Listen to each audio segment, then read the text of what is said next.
तो ये मेरी एथर 450X है। मैं इसको अभी चार्ज करने की कोशिश कर रहा हूँ। ये है चार्जर, ठीक है। तो ये सॉकेट पे मैं इसका चार्जर अभी लगाने की कोशिश कर रहा हूँ। तो यहाँ से मैंने सबसे पहले उसको ऑफ़ कर दिया, ठीक है। एंड ऑफ़ करते ही फिर मैं इसको सॉकेट पे लगा रहा हूँ, जो कि मेरा एथर का चार्जर है, ठीक है।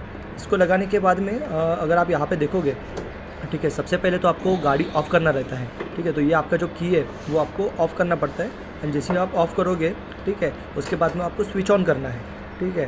तो यहाँ से मैं जैसे स्विच ऑन कर रहा हूँ, ये करने के बाद में यहाँ पे आपको इनिशियलाइजिंग करके स्टेटस दिखेगा, जैसे कि यहाँ पे आपको दिख रहा है, और लॉक ऊपर में स्टेटस रहेगा, ठीक है। इसके बाद में तुरंत बाद चार्जिंग हो जाना चाहिए, चार्जिंग लिख के आना चाहिए, ठीक है। लेकिन देखो, अगर आप यहाँ पे करेक्टली देखोगे तो अनलॉक्ड लिख के आ रहा है, ठीक है। स्टेटस पे देखोगे तो अनलॉक्ड हो गया है, और यहाँ पे नॉट चार्जिंग बता रहा है।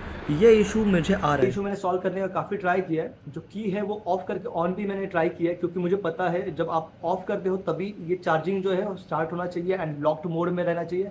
बट वैसा नहीं हो रहा था, मैंने काफ़ी बार ट्राई किया। तो दोस्तों, ऐसे ग्लिचेस कई बार सॉफ्टवेयर की वजह से भी आते हैं। तो मैंने सेटिंग्स में नोटिफिकेशन करके एक ऑप्शन है, वहाँ पे जनरली अगर आपको कोई सॉफ्टवेयर अपडेट आता है तो आपको यहाँ पे पता चलता है। तो मैंने नोटिफिकेशन में भी चेक किया, कोई सॉफ्टवेयर अपडेट तो मुझे यहाँ पे दिखाई नहीं दे रहा था।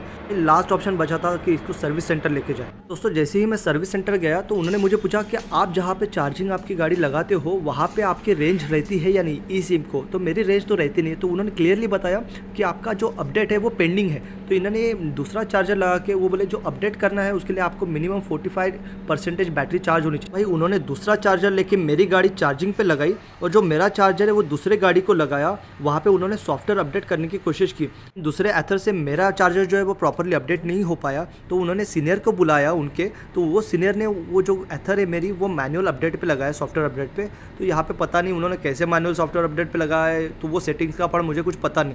लेकिन यहाँ पे जो मेरी गाड़ी है वो सॉफ्टवेयर अपडेट हो रही थी। ये सॉफ्टवेयर अपडेट होने के लिए कम से कम 15 मिनट लगे, और जैसे ही ये सॉफ्टवेयर अपडेट हुआ तो मेरी गाड़ी चार्ज होने लगी। देख सकते हो आप स्क्रीन पे, मैंने चार्जिंग पे लगाया, लॉक मोड, और चार्जिंग स्टेटस दिखा रहा है।